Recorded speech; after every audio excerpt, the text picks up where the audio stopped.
Alors vous savez que nous, en Israël, on va lire la paracha de Korach, alors que en dehors d'Israël, vous allez lire la paracha de Shelach Lecha, on a une paracha de décalage.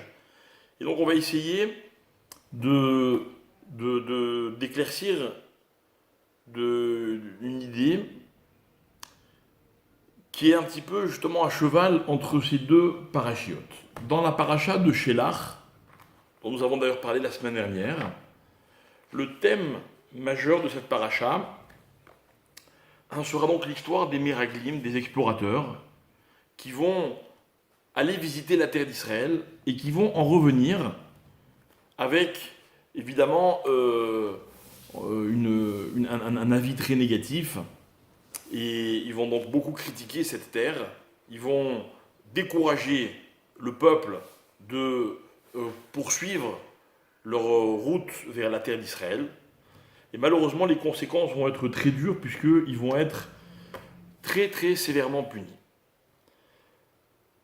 Nous, nous avons expliqué donc la semaine dernière, on a longuement parlé la semaine dernière de ce défaut dont ils ont fait preuve, à savoir le regard assez négatif, puisqu'ils viennent rapporter ce qu'ils ont vu, et malheureusement, il arrive que souvent dans la vie, le regard qu'on a sur les choses est très négatif, et donc on exprime le côté négatif des choses. Aujourd'hui, je voudrais parler d'autre chose, et donc faire un pont avec la paracha de Korach que nous allons, encore une fois, lire en Israël.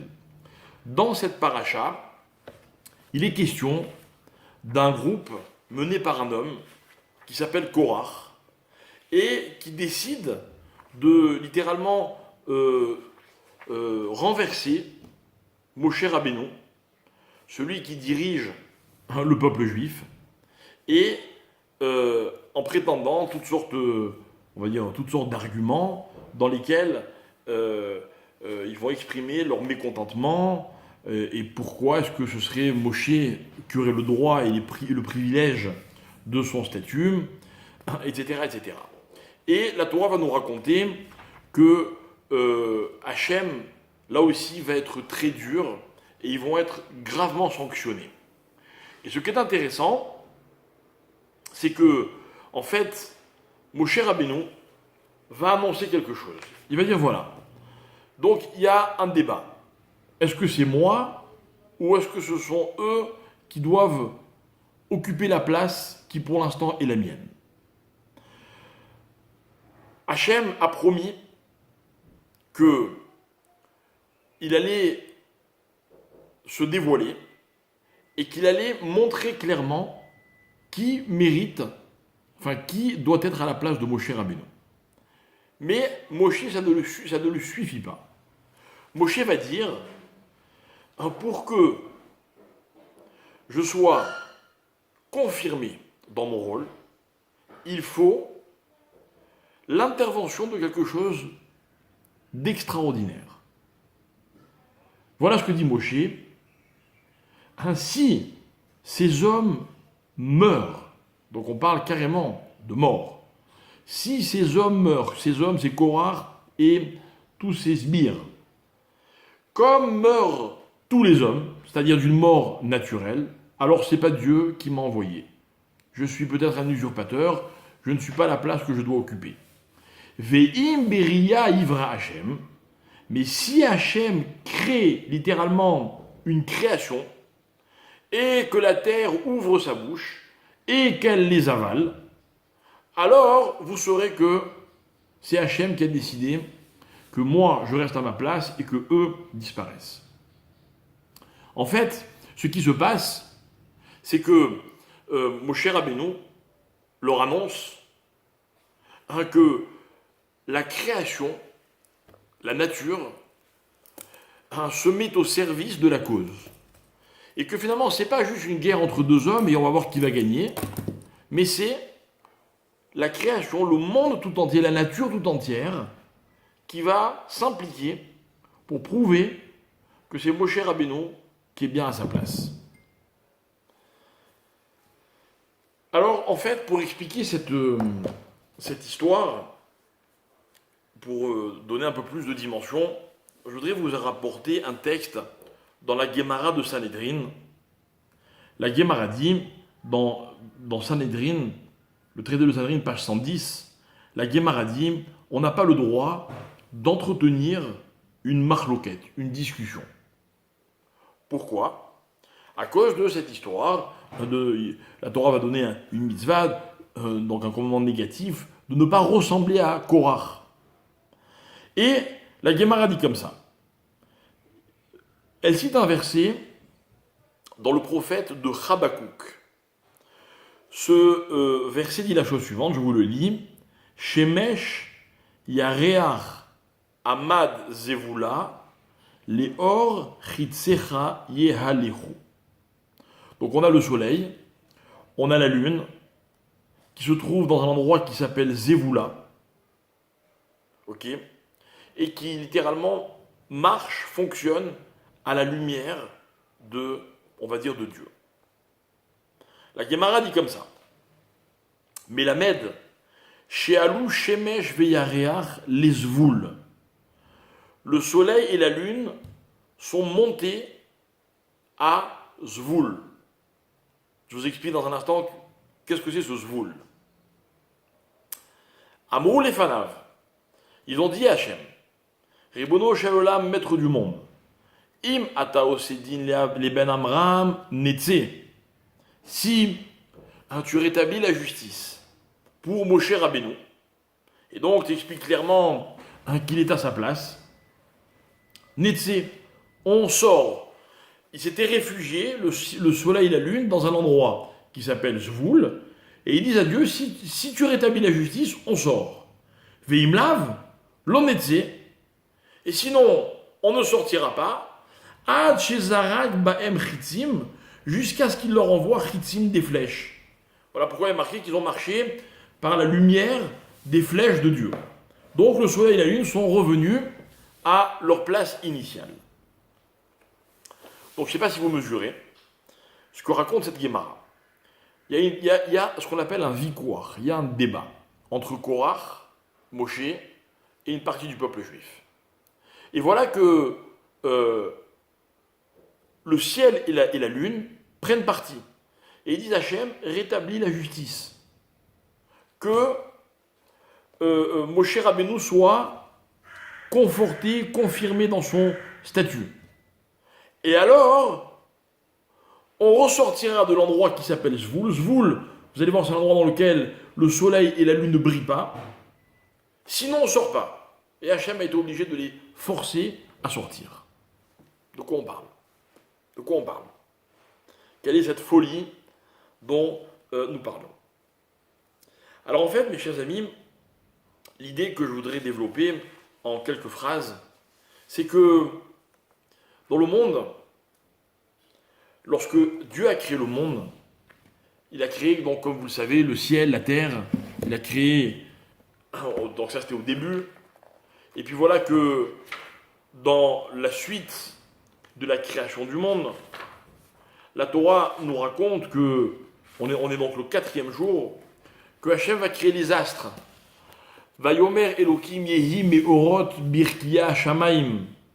Que les astres soient dans le ciel, littéralement dans le firmament du ciel. On va expliquer. Les Avdil ben Ayom ou ben Alayla. Pour établir une séparation entre le jour et la nuit. Veayou, et ils seront, ces astres-là, les otot, des indicateurs, ou le moadim, et le rythme, les yamim veshanim, pour les jours et pour les années. Le rythme du temps, le système du temps sera fixé par ces astres-là, le soleil et la lune. Vayas Elohim et Shenea Meorot Agdolim, il a donc créé les deux astres, le grand pour le jour, le petit pour la nuit, et les étoiles, etc., etc., etc. Velim Shol, et ils vont littéralement régner, maîtriser, Bayom ou Balayla, dans le jour et dans la nuit, Ul Havdil ben Haor ou ben Hachosher, afin de séparer entre la lumière et l'obscurité. Donc, si vous m'avez bien suivi, il y a dans le ciel, dans le firmament du ciel, Birkia Shamaim, il y a des astres. Quelle est la fonction de ces astres-là? Ils sont là pour établir le rythme du temps, pour séparer la lumière de l'obscurité. Vous voyez, il n'est pas écrit qu'ils vont créer la lumière, ils vont éclairer, mais la lumière existe déjà. Mais c'est par eux qu'il y aura cette séparation. Or, la séparation, c'est quoi? La séparation, précisément, c'est le rythme. C'est que, par la séparation de la lumière et de l'obscurité, eh ben, on peut établir quand il fait jour, quand il fait nuit, et donc nous avons un rythme, et ce rythme-là nous vient grâce à l'intervention de ces astres-là. Je pense que jusqu'à présent, vous me suivez, on n'est pas encore entré dans la complexité de ce que je voudrais vous dire. Revenons maintenant sur l'idée même, selon laquelle il y a donc un ciel, et dans ce ciel, il y a des astres. Depuis le début de la création, vous allez comprendre pourquoi je fais référence au tout début de l'histoire dans quelques instants. Au début de la création, la Torah me dit que Hachem a créé le ciel et il a créé la terre. Pardon, oui, c'est ça. Et Hashamaim, ve et haaretz. Donc, a priori, il y a deux entités. Le paradoxe réside dans le fait que ces deux entités que sont le ciel et la terre sont une seule création. Nous, on va expliquer les choses de la façon suivante. En fait, vu par l'homme, ce sont deux choses. Mais dans la démarche d'Hachem, le ciel et la terre sont créés en même temps. Bereshit bara Elokim et Hashamaim ve haaretz. C'est le même verset. Au commencement, Hachem crée le ciel et la terre. Sinon, on aurait dit au commencement, Dieu a créé le ciel, et puis après, on aurait dit et il a créé la terre. Or, comme ça va être marqué par exemple pour la lumière. Mais là, non. Là, c'est dans la même création. Il y a eu 10 créations. La première, c'est le ciel et la terre. C'est-à-dire que pour Dieu, le rôle de l'un est directement lié au rôle de l'autre. Alors, je vais essayer de partager avec vous une idée qui est assez générale, mais qui ici trouve son sens. C'est quoi partager les rôles? Pourquoi créer deux entités pour un seul rôle? La réponse, c'est dans la notion suivante, c'est qu'il y a là une notion qui s'appelle la notion de hashpa'a. C'est quoi la hashpa'a? La hashpa'a, c'est en français ce qu'on appelle l'influence. Au moment de la création du ciel et de la terre, Dieu crée, Dieu installe une règle selon laquelle le monde va fonctionner. Quelle est cette règle? C'est ce que nous appelons la règle des influences. On ne va pas philosopher, il m'est arrivé d'en parler souvent dans mes cours, je ne voudrais pas m'allonger là-dessus, à nouveau. Tout est une question d'influence. C'est-à-dire que dans la vie, tout fonctionne grâce à une influence. On passe notre vie soit à être influencé, soit à influencer. C'est comme ça que les choses fonctionnent. Je parle, vous m'écoutez. Mais si tout d'un coup je voyais que tous les petits carrés qui sont devant moi disparaissent et qu'il n'y a plus personne, vous savez ce que je ferais? J'arrêterais de parler. Donc même quand on est à distance, qu'on ne se voit pas, puisque vous n'osez pas allumer vos caméras de peur que, je ne sais pas quoi, mais vous m'influencez quand même, parce que je sais que vous êtes là, je sais que vous m'écoutez. Peut-être que ce cours, d'autres l'écouteront plus tard. Donc quand je parle, je prends ça en compte aussi. Donc je suis influencé par ceux qui m'écoutent. D'abord, c'est grâce à eux que je parle, et puis je fais attention à ce que je vais dire, et puis très sincèrement, si j'étais tout seul, je parlerais différemment.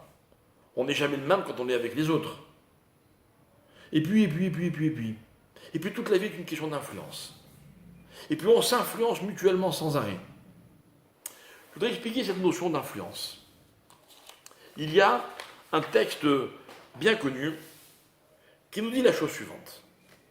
Qui nous dit que la Gemara parle dans ce texte-là de ce qu'on appelle le mazal, c'est-à-dire justement le mazal, c'est l'influence des choses. Ok. La Gemara nous explique qu'il n'y a pas le moindre brin d'herbe dans le monde qui ne soit pas influencé par un ange, par un malach. Alors, laissez-moi retrouver juste la formulation. C'est-à-dire qu'en fait, voilà, le texte dit comme ça. En lecha, kol esev ve esev, she'en lo mazal barakia. Donc, un mazal, nous on va expliquer, parce que c'est comme ça que les Khamim vont l'expliquer, on va expliquer que c'est un malach, ok, un shemake oto veomerlo gadel. Que fait cet ange? Sur chaque brin d'herbe, il donne un coup maqué, il frappe. Et il lui dit, gadel, pousse, grandis. Donc, c'est valable pour les brins d'herbe, mais c'est un calvachomer. La Gemara dit, tu n'as même pas un brin d'herbe. C'est-à-dire que les arbres, à plus forte raison, et moi je vais plus loin, à plus forte raison, les hommes. On a tous un petit ange qui nous dit, allez, grandis. Mais pourquoi le texte emploie l'expression de frapper? Gadel. Gadel. Et les Chachamim vont expliquer la chose suivante. Le mot gadel, le mot maquer, frapper, ok, c'est quoi un coup dans la vie? Un coup, ça fait mal. Ok, là je vais bien, et puis tout d'un coup, paf, quelqu'un me donne un coup, hop, j'ai mal. Le mal n'a de sens que par rapport au manque qu'il crée. Si le mal est une douleur, si la douleur est un inconfort, c'est donc une situation dans laquelle je suis en manque. Il me manque quelque chose. Eh bien, le malach, son rôle, pour faire pousser le brin d'herbe, où l'homme que nous sommes, va créer un manque chez nous. Vous savez, mes chers amis, c'est ça, Mazal. Mazal, c'est que dans la vie, on subit une influence. Mais l'influence, c'est pas toujours ce que l'on reçoit, parce que là, c'est simple. C'est simple, si je vous disais que l'influence, c'est ce que la vie peut me donner, m'apporter, etc., c'est facile. L'influence, c'est plus que ça. L'influence, c'est aussi justement ce qui me manque. Vous voyez, moi, les hommes qui m'ont appris dans ma vie, que ce soit mes parents, que ce soit mes maîtres, mes professeurs, ils m'ont permis d'apprendre en me permettant de réaliser qu'il me manquait quelque chose. Je pensais que j'étais bien comme j'étais. Et ils m'ont dit non, il te manque ceci, il te manque cela. Par exemple, quand je vous parle et que je partage avec vous un enseignement de Torah, vous obtenez deux choses. D'abord, vous apprenez ce que je vous dis, mais en même temps, vous réalisez que vous l'ignoriez. Et c'est ça qui vous donne envie de m'écouter. Si je disais que des choses que vous connaissez tous, peut-être que ça vous découragerait. Alors, je vais devoir me régénérer ou vous régénérer pour que, justement, ce moment qu'on passe ensemble soit intéressant pour vous, parce qu'il y a un manque que je viens combler. Voilà comment fonctionne une influence. Si vous voulez donner, définissez le manque qu'il y a chez celui à qui vous pouvez apporter. Ça, c'est l'ange. L'ange qui, littéralement, qui tape, qui est maqué, et qui dit, allez, grandis. Tu vois, il te manque quelque chose. Tu as mal, il faut que tu grandisses. Et le jour où tu auras complètement grandi, tu n'auras plus besoin que je te tape. Bon, ça veut dire qu'il sera arrivé à la fin de son histoire. Mais l'idée, elle est magnifique. C'est que tant qu'il manque, on grandit. Et en fait, c'est ça la vie. La vie, c'est qu'on est influencé par ce qui nous manque. Dans la loi de la société, de la société moderne, dans ce qu'on appelle l'économie, on a bien compris. Si vous avez un produit, votre produit vient vous aider à combler un manque. Par exemple, vous voulez gagner de l'argent. Mais pour que ce produit puisse vous rapporter ce qui vous manque, il va falloir qu'il y ait chez les autres un manque. Donc vous allez créer un manque. À travers, par exemple, ce qu'on appelle la pub. Okay, la publicité, c'est quoi? C'est quand vous suscitez un manque chez l'autre. Donc, du coup, il va dire, je vais combler ce manque grâce à ceci ou à cela. Ok, voilà comment les influences fonctionnent. Le malach frappe pour dire, Il te manque quelque chose, donc il faut que tu grandisses. Et puis la nature grandit. Donc, le malheur se trouve où? Il se trouve dans le ciel. Et ce qui est intéressant, c'est que s'il n'y avait pas cette notion de manque, les éléments de la nature ne grandiraient pas. Voilà. On a tous besoin d'un manque pour grandir. C'est ce qui permet à un homme d'évoluer, cette notion de manque. Bien. Alors regardez comment les choses ont été, si je peux dire, articulées. Au début, Dieu crée Shamaïm va Aretz. Quelle est l'origine du mot Eretz? Eretz, la terre. L'origine du mot Eretz, vont nous expliquer les Chachamim. Eretz, ça vient du mot Ratz, ou alors Rotse. Rotse, ça veut dire vouloir. Ratz, ça veut dire courir. Vouloir, c'est ce qui motive une personne. Courir, c'est le mouvement qui exprime le mieux la volonté. Si je vois deux personnes avancer, une qui marche et une qui court, je constate que celle qui court a plus envie d'arriver que celle qui marche, quelles que soient ses motivations. Peut-être qu'elle fuit quelque chose, peut-être qu'elle est pressée d'arriver à destination. Dans tous les cas, elle a une volonté qui est très forte. Elle est rotsa. Il est rotsé. Donc il est ratz. Voilà le point commun qui est entre rotsé et ratz.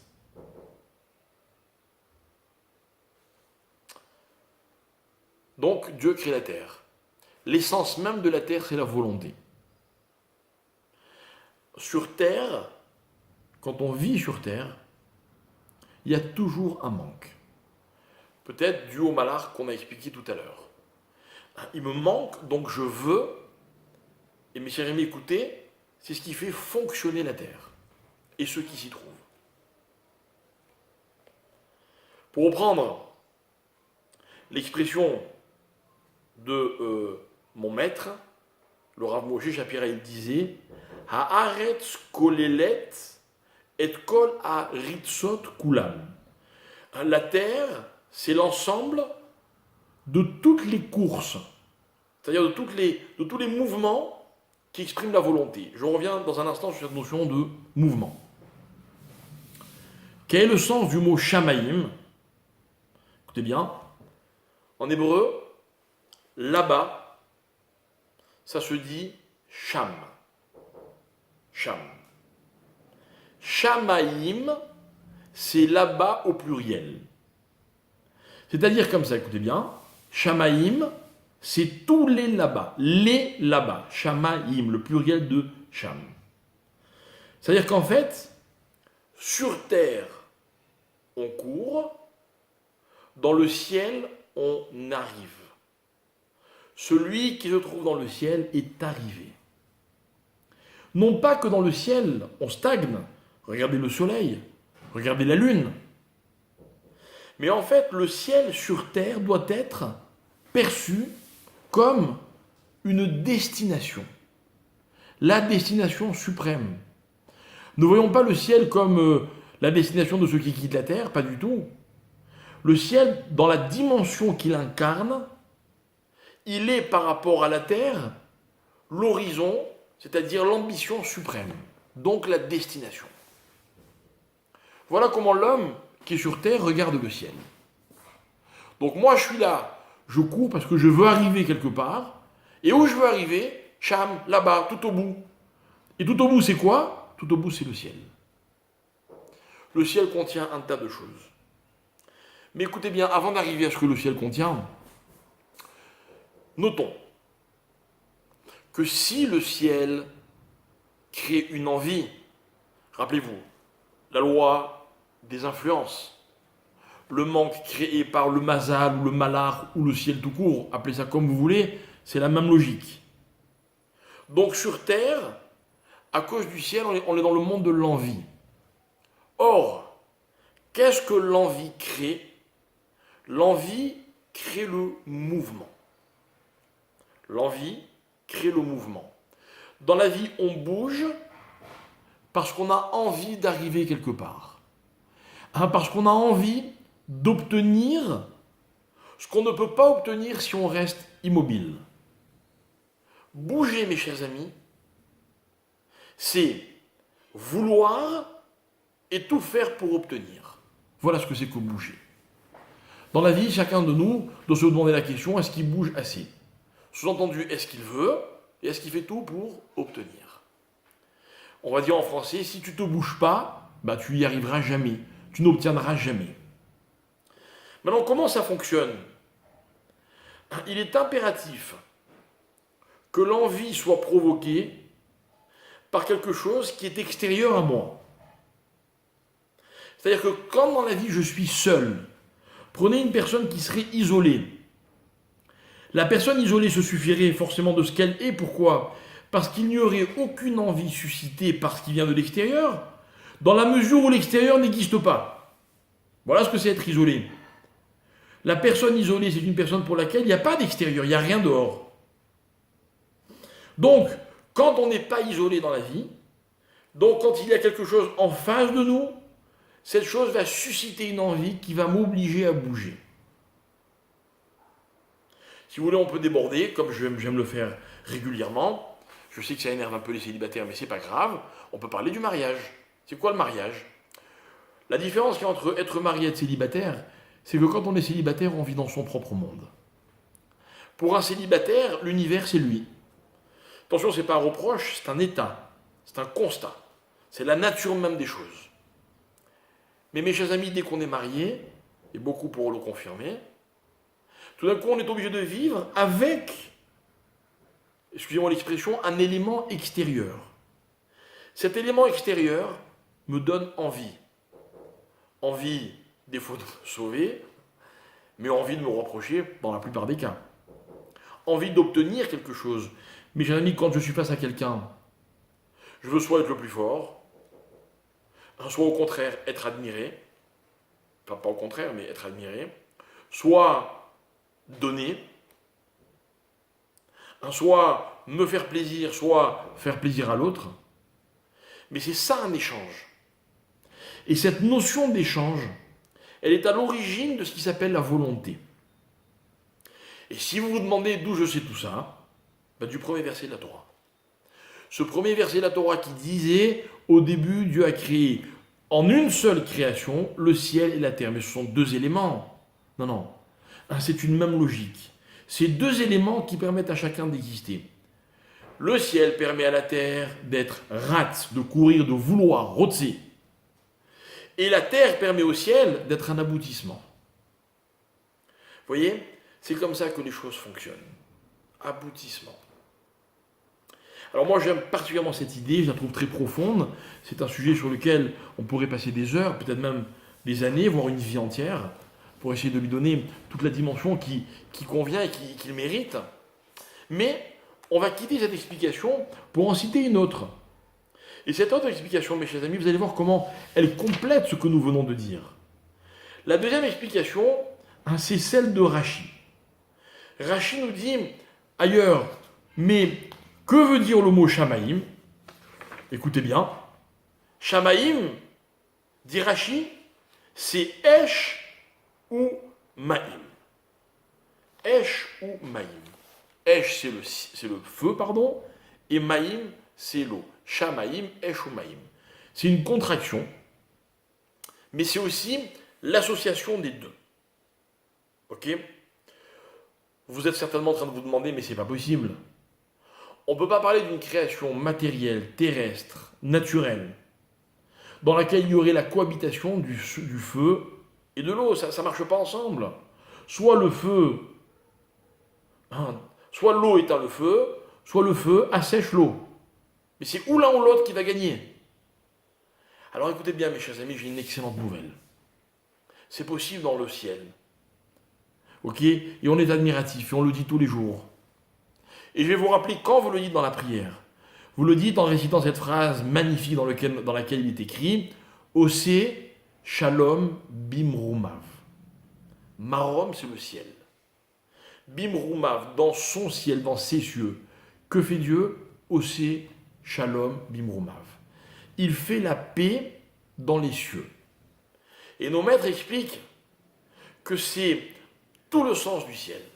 Le ciel, c'est Esh ou Maïm, deux éléments antagonistes qui sont censés s'annuler l'un l'autre, mais Akadosh Baruch Hu va faire la paix entre les deux. Voilà ce que c'est Shamaïm. Shamaïm, mes chers amis, c'est un aboutissement. C'est la destination. Alors là, on va atteindre des sommets de réflexion, de remise en question, de morale magnifique. Parce qu'on apprend de là que si on dit aussi Shalom Bimrumav, qu'en haut, il y a la paix, alors qu'en haut, selon Rashi, c'est le feu et l'eau. En fait, quand on arrive dans une dimension, et là on reprend notre première explication, qui s'appelle Sham. Ok? Dans le Sham, dans l'aboutissement, lorsqu'on arrive à destination, il n'y a plus de bagarre. Le feu et le ciel se bagarrent sur terre. Dans le ciel, ils ne se bagarrent pas. Ils sont en shalom. Osé shalom bimrumav. Pourquoi, mes chers amis? Parce que la marloquette, la discussion, la lutte, la divergence, elle est toujours dans le chemin, elle n'est jamais dans l'aboutissement. Je vais expliquer ce que je veux dire. Si la création simultanée du ciel et de la terre sont là pour nous indiquer que l'une des règles de base de la création, c'est la notion d'influence. La notion d'influence, si on la pousse à son paroxysme, c'est qu'en fait, chacun existe grâce à l'autre. Donc, la Metsiout, l'existence de la terre, n'est possible que grâce au ciel. Vous savez, il est écrit ailleurs, et c'est fou comme la Torah et la science se rejoignent chaque fois qu'on a l'occasion de pouvoir comparer les deux. Nos maîtres disent que sur la terre, il y a beaucoup de pression. La terre est une boule de feu, ce sont mes mots à moi, le feu, mais en tout cas une boule de réaction dans laquelle il y a beaucoup de pression. On parle de ce noyau de la terre qui est incandescent, qui pourrait exploser. Et nos maîtres disent comme ça que s'il n'y avait pas le ciel pour retenir la terre elle exploserait. Pourquoi? Parce que la terre c'est un atome qui tend à aller vers le ciel. Et donc en fait il pousse. Mais comme l'atome est entouré de ciel, donc il pousse avec la même énergie dans toutes les directions. Voilà pourquoi la Terre est une sphère. Parce qu'elle pousse avec autant d'énergie dans chacune des directions. Mais le ciel retient la Terre et lui dit non ma chère Terre, tu dois rester à ta place. Tu ne peux exister que tant que tu veux atteindre quelque chose. Tant que tu veux par exemple rejoindre le ciel. La Terre est un peu jalouse du ciel. Le ciel c'est la hauteur. Le ciel, c'est l'influent.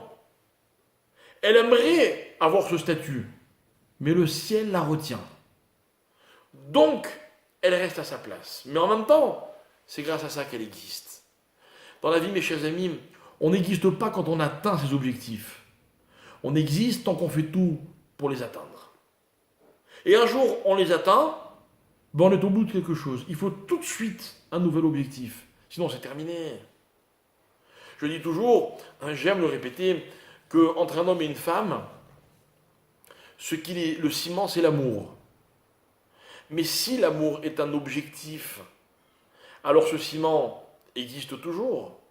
Si l'amour est une destination et qu'un jour on l'a atteint, on n'a plus où aller, quoi. Donc le ciment n'existe plus. C'est-à-dire que l'amour, c'est comme tout le reste. Il ne faut pas l'avoir, il faut le vouloir. Voilà pourquoi un couple vrai est un couple qui ne s'aime jamais assez. Et pourtant, ils s'aiment encore beaucoup plus qu'hier, parce que c'est tout le but de cette démarche. Oui, mais ils savent que demain, ils s'aimeront encore plus. Hein, c'est l'histoire d'un juif dans son parcours vers la Torah. Tant qu'il a à apprendre, eh ben, il va continuer. Et plus il va apprendre, et plus il va se rendre compte qu'il y a encore à apprendre. Donc, sa fougue, son énergie restera non pas intacte, au contraire décuplée, régénérée en permanence. Hein, c'est la raison d'être de ce qui s'appelle Eretz. Hein, c'est ce qui anime cette dimension dans laquelle nous vivons, mes chers amis. Hein, c'est ce que moi j'appelle le mouvement. Je suis en mouvement parce qu'il existe quelque chose en dehors de moi et que cette chose, je veux y arriver, je veux y aller. Donc je me déplace. Aimer, c'est un mouvement. Apprendre, c'est un mouvement. Comme marcher. Courir, c'est encore plus. C'est un mouvement dans lequel j'exprime ma volonté. Rat, rotse. Je ne me suffis pas d'y aller, je me dépêche d'y aller. Dans la vie, vous pouvez courir toute votre vie. C'est ce que je vous suggère. Moi, souvent, les gens me disent, mais tu es tout le temps pressé. Mais j'adore être pressé. Ce qui fait que je suis souvent en retard. J'allais dire que j'adore être en retard, mais je ne le dirai pas. Mais j'adore être pressé. J'adore vouloir aller vers quelque chose. Je ne suis pas de ceux qui me disent, bon, ben c'est bon, j'ai le temps d'y arriver. Non. Je n'ai pas le temps d'attendre, ou plutôt d'attendre sur place. Non, j'ai pas le temps. Je ne veux pas que mon temps serve à ça. C'est une image, mes chers amis. C'est une image pour dire que peu importe ce que j'obtiens dans la vie, je suis toujours pressé de continuer à arriver quelque part. C'est ça Rotse, c'est ça Rat, c'est ça Eretz. Mais ce n'est possible que grâce à Shamaïm. Et ce que je voulais vous dire aussi, c'est que, en fait, ce qui existe dans la vie comme désaccord, eh ben c'est justement, précisément, dans le parcours. Dans la vie, on peut se disputer sur la façon qu'il y a d'atteindre les objectifs. Sur la façon de comprendre ce qui existe. On ne peut pas se disputer sur ce qui existe. Nos maîtres disent, la machloquette, elle n'est pas sur la metsiout. Ce qui existe, existe. Là, je suis devant vous, je vous parle. Enfin, vous m'écoutez maintenant ou plus tard, je ne sais pas. Mais c'est un fait. Maintenant, vous êtes d'accord, vous n'êtes pas d'accord. Ok, on peut discuter. Je vous parle de Torah, on est d'abord d'accord que Dieu existe. On est d'abord d'accord que la Torah existe, puis on en discute. Dans toutes les disputes qui méritent ce nom, parce que dans la dispute, il y a aussi une certaine valeur. Celles qui méritent ce nom ne sont pas des disputes sur l'existence, sur le fond des choses, sur la définition existentielle de la chose, mais sur la façon d'y parvenir, d'y arriver, de l'atteindre. Non pas sur le sham, mais sur le derer. Non pas sur la finalité, sur l'aboutissement, mais sur la façon d'y arriver. Voilà ce que c'est Eretz, Ratz. Je suis en chemin. Tant qu'on est sur Terre, on est en chemin. Alors oui, c'est vrai que sur Terre, je vous le confirme, l'eau et le feu ne peuvent pas s'accorder. Si vous êtes eau et que je suis feu, ça ne va pas marcher. Si vous voyez ce que je veux dire. Mais ça ne marche pas et ce n'est pas grave si vous et moi sommes convaincus que notre discussion n'a de but que la façon d'arriver Sham, vers la dimension qui s'appelle le ciel. C'est-à-dire vers ce qui est essentiel. Vers ce vers quoi nous mènent tous les chemins qui sont sur terre. La terre est un chemin, le ciel, c'est l'aboutissement. Donc c'est vrai, les hommes se disputent souvent, malheureusement. Mais ce qui nous rassure, c'est de savoir qu'en fait, les disputes ne sont que passagères. Elles ne sont que sur la façon d'arriver aux choses. Quand on se dispute sur l'existence même des choses, on n'est plus dans une dispute, on est dans un combat. Un combat, c'est quand chacun veut exister. Ainsi, deux personnes se disputent pour savoir si telle ou telle chose existe. En fait, c'est pas ça le débat. Le débat, c'est que chacun veut exister. Alors, il a trouvé comme seul moyen de lutter pour exister. Mais si deux personnes sont convaincues et d'accord que la finalité existe et que la question c'est de savoir comment on y arrive, eh bien, je vais vous faire une confidence. C'est de ça qu'est composé tout le Talmud, toute la Torah orale, de Chachamim qui étaient d'accord sur le fond et sur la finalité, mais souvent pas d'accord sur les moyens d'y arriver. C'est pas grave. C'est jamais ça qui a éloigné les hommes. Au contraire. Vous voyez un couple, il n'est pas d'accord. Les deux veulent le mieux pour leurs enfants. Les deux ont une destination et un projet qui est commun. Bon, mais on n'est pas d'accord sur la façon d'y arriver, c'est pas grave. On va toujours trouver un terrain d'entente et une solution.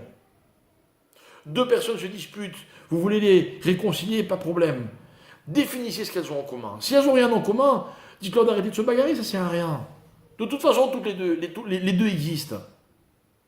Mais au contraire, se disputer, se battre, risquerait de mettre en péril l'existence de l'un ou de l'autre. Ce n'est pas le but d'une discussion, au contraire. Et d'ailleurs, le très bel exemple, c'est le Shabbat. Le Shabbat, la Gemara dit que le Shabbat porte le nom de Dieu. Lequel est le nom de Dieu? Il porte le nom Shalom. Voilà pourquoi on se souhaite Shabbat Shalom. Pourquoi? Écoutez bien. Parce que nous allons dire dans les Chadodis tous les vendredis soirs, Likrat Shabbat Lechu Venelcha. Allons ensemble à la rencontre du Shabbat. Et quand on arrive au Shabbat, vous savez ce que c'est le Shabbat? C'est l'aboutissement de la création.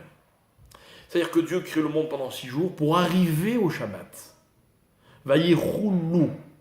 Vayechoulou, c'est la même racine que Tachlit. Tachlit, c'est le but final, l'aboutissement. Le Shabbat, c'est l'aboutissement terrestre des choses. Évidemment, celui ou celle qui n'a pas connu le Shabbat ne peut pas comprendre ce que je dis. Mais quand la nature, le monde s'arrête à l'entrée du Shabbat, je comprends que finalement, tout ce pourquoi j'ai couru la semaine est arrivé à destination, c'était pour m'amener jusqu'au Shabbat. Là, je me réalise pleinement. L'aboutissement s'appelle Shalom. Shalom, c'est quand même les extrêmes peuvent se retrouver. Shalom, c'est le monde dans lequel la matérialité et la spiritualité se donnent mutuellement un sens. Voilà ce que c'est Shalom. L'eau et le feu. Ce qui n'est pas censé s'accorder. Le monde matériel, le monde spirituel sont deux dimensions qui n'auraient jamais dû cohabiter. Elles peuvent cohabiter pendant le Shabbat. Parce que l'Ikrat, Shabbat, Lechu Venelcha. Parce que le parcours d'un homme sur terre, c'est 6 jours d'être en mouvement vers le Shabbat, et le jour du Shabbat, on est arrivé. Shabbat, on va nulle part. Shabbat, notre seul souci, c'est ce qui se passe ici et maintenant. On ne peut pas faire de projet. Ce qui concerne la semaine ne concerne pas le Shabbat. C'est même problématique d'en parler. On ne peut aller nulle part, c'est une halakha. On ne peut pas sortir du fameux troum qui sont 2000 coudées autour de l'endroit dans lequel je me trouve, en tout cas l'endroit habité. Toutes ces petites nuances, ces petits détails, si je peux dire, sont en fait là pour me renforcer une grande idée. Le Shabbat s'appelle Shalom, parce que c'est un aboutissement. Parce que moi, quand il m'arrive d'être en conflit avec des gens que j'aime, je sais pertinemment que tout au bout de la ligne droite, on va arriver au Shalom. Parce que le Shalom, c'est l'aboutissement de toutes ces discussions. Donc, je suis rassuré, je suis tranquille. Les conflits ne sont que des moyens d'arriver aux choses. Et en fait, on va se rendre compte que c'est comme ça que Dieu a articulé le ciel. On a parlé du Rakia, le firmament des cieux. Alors, la Gemara va nous expliquer dans le traité de Chagiga qu'il y a 7 Rekiim, 7 cieux. Et chacun porte un nom. Et le premier va s'appeler Vilon, et puis Rakia, et puis Shrakim. Et le 4e s'appelle Zvul. Et après Mahon et Mahon et Arvout. Mais bon, Aravot, pardon, mais c'est pas le moment d'en parler. Et en fait, ce qui est très intéressant, c'est que chaque ciel, il a une fonction différente. On dit que le premier stade, Vilon, il est là juste pour rythmer le temps. C'est lui qui dit, ben voilà, le soleil arrive, la lune arrive. C'est lui qui permet aux hommes de percevoir le soleil le jour et la lune la nuit. Et puis ensuite, il va y avoir le deuxième qui s'appelle Rakia. À quoi sert Rakia? Alors, Rakia, c'est là où se trouvent le ciel et la lune. Et le monde des influences, le monde des Mazalot, par exemple, se trouve dans Rakia. C'est intéressant, c'est un sujet, on n'en a pas le temps. Et enfin, il y a un troisième ciel qui s'appelle Shrakim. Shrakim explique les Chachamim. Regardez les termes employés par nos maîtres qui sont magnifiques. C'est là où l'on moud, du verbe moudre, la manne pour les tzadikim. La manne, c'est quelque chose qui n'est pas comestible. Dans Shrakim, il y a une espèce de moulin, hein, vous voyez, comme le blé, qui va permettre à la manne d'être comestible. Quelle est l'idée qui se cache derrière cela? C'est qu'en fait, l'influence qui vient du ciel, elle est tellement forte que sur Terre, on ne pourrait pas en profiter. Elle est d'une autre dimension. Il y a une espèce de transformateur, comme un espèce de décodeur. Quand l'influence passe par cet endroit qui s'appelle Shrakim, alors sur Terre, on va pouvoir bénéficier de cette influence. Mes chers amis, je survole. On fait semblant de comprendre des notions qui nous dépassent de tellement loin. Mais ce que je voulais dire, c'est que dans les 7 cieux, il y a une partie des cieux, les 3 premiers, qui permettent à l'influence qui vient du ciel d'aller du haut vers le bas.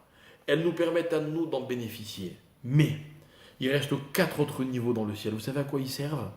Ils servent à ce que tout ce qui se passe sur terre puisse aller du bas vers le haut. Parce que nous aussi sur terre, on influence le ciel. Parce que chacun d'entre nous, mes chers amis, quand on fait une mitzvah, une bonne action, on change quelque chose dans le ciel. Mais quel rapport entre l'acte d'un homme et la dimension dans laquelle Dieu en personne se trouve? Alors c'est vrai, il y a des cieux. Il y en a 4 qui vont permettre aux choses de changer. On est dans un autre type de mouvement. Vous voyez, le mouvement, encore une fois, cette énergie qui nous donne notre raison d'être. Eh bien, le mouvement dans les 4 derniers cieux est inversé. C'est ce qui permet aux valeurs d'en bas de devenir des valeurs d'en haut. C'est une promotion incroyable. C'est une survalorisation. Mais c'est justement l'échange qui est entre Shamaïm va Haaretz. C'est la synergie de ces 2 dimensions qui leur permettent chacun de donner à l'autre une existence. Alors, on a raconté tout à l'heure que lorsque Korach et Moshe se sont bagarrés, enfin plutôt que Korach s'est disputé avec Moshe Rabbeinu, la lune et le ciel se sont retirés dans ce ciel qui s'appelle Zvoul, qui est le 4e, qui est le premier de ceux par lequel passent les énergies d'en bas qui montent vers le haut. Et ils ont dit, on reste là, si tu ne rétablis pas la justice. C'est-à-dire comme ça, malheureusement, lorsque sur Terre il y a des bagarres, il y a des disputes, il y a des différends, il y a des éloignements. Par exemple, l'histoire des Meraglim que vous allez lire, vous, en France, dans la Paracha, de ces hommes qui, au lieu de se rapprocher d'Israël, s'en éloignent. De ceux qui, au lieu de voir le bien qu'il y avait dans la terre d'Israël, dans la promesse d'Hachem, ils voient le mal. Ils s'éloignent. Aussi, Dieu préserve, ils vont influencer le ciel. Alors la lune et le soleil disent, mais non, on ne veut pas rentrer dans cette histoire, on n'a rien à voir avec ça, nous. Nous, notre but, au contraire, c'est de faire profiter les hommes, la terre, de ce qui se trouve dans le ciel. Mes chers amis, chaque fois que vous levez les yeux et que vous verrez la lune ou le ciel, qui sont des créatures exceptionnelles, incroyables, magnifiques, dites-vous qu'en fait, elles ne sont que le reflet de ce qui se trouve dans le ciel et dont nous pouvons bénéficier. Grâce au soleil, on voit, on a chaud, on se sent bien. Vous voyez, mes chers amis, c'est une goutte de ce que le ciel contient. Mais une goutte qui est passée par plusieurs filtres pour que moi je puisse en bénéficier. Voilà à quoi ça sert. Et puis vient la nuit et la lune, et je me repose. Et j'ai l'impression que le monde s'arrête, et je me retrouve avec moi-même. La nuit, pardon. Tous les bénéfices de la nuit. Et je me rends compte que là-haut, il y a encore tellement de trésors qui vont dans cette direction, dans cet esprit, et j'en bénéficie grâce à la lune. Donc ça veut dire que quelque part, tout ce qui se passe sur Terre, c'est grâce soit à la lune, soit au soleil. Oui. Mais ça, c'est quand les dualités, même celles qui existaient entre la lune et le soleil, vont dans un sens, à savoir celui de s'influencer mutuellement. Si vous et moi on n'est pas d'accord, c'est pas grave. Dans la mesure où chacun veut apporter à l'autre. Souvent, deux personnes qui se disputent, c'est parce qu'elles sont soucieuses que l'autre puisse comprendre ce qu'il a à dire. C'est vrai, vous avez des gens qui crient pas pour être entendus, juste pour crier plus fort que l'autre. Ce que j'appelle des combats et non pas des débats. Comme je l'ai dit tout à l'heure. Mais entre la lune et le soleil, c'est pas ça. Donc lorsque la lune et le soleil voient Korach et Moshe, c'est comme quand Moshe aperçoit les hommes et la terre d'Israël. Ils veulent s'en éloigner. La terre d'Israël, mes chers amis, on a mis 40 ans pour y arriver. Vous savez pourquoi ? Parce qu'elle est un petit peu comme le Shabbat. La terre d'Israël, c'est une destination. Alors oui, je parle à ceux qui n'y habitent pas encore. Je parle aussi à ceux qui y habitent. On n'est pas arrivé juste quand on y a posé ses valises. La terre d'Israël ne finira jamais de nous proposer des défis, des horizons, des aboutissements. On est un habitant de la terre d'Israël quand on marche en Israël. Pas au sens propre, au sens figuré. Quand on avance ici. Ici, on vient pour avancer. Quand on est encore en route l'arrête, à l'étranger, on doit tout faire pour marcher vers la terre d'Israël. Ok, je comprends que pas tout le monde puisse faire ses bagages du jour au lendemain, mais j'ai envie de vous demander, vous avez fait quoi aujourd'hui pour y arriver demain ? Vous êtes en marche ou pas ? Comme Shabbat. Vous faites quoi aujourd'hui pour arriver à Shabbat ?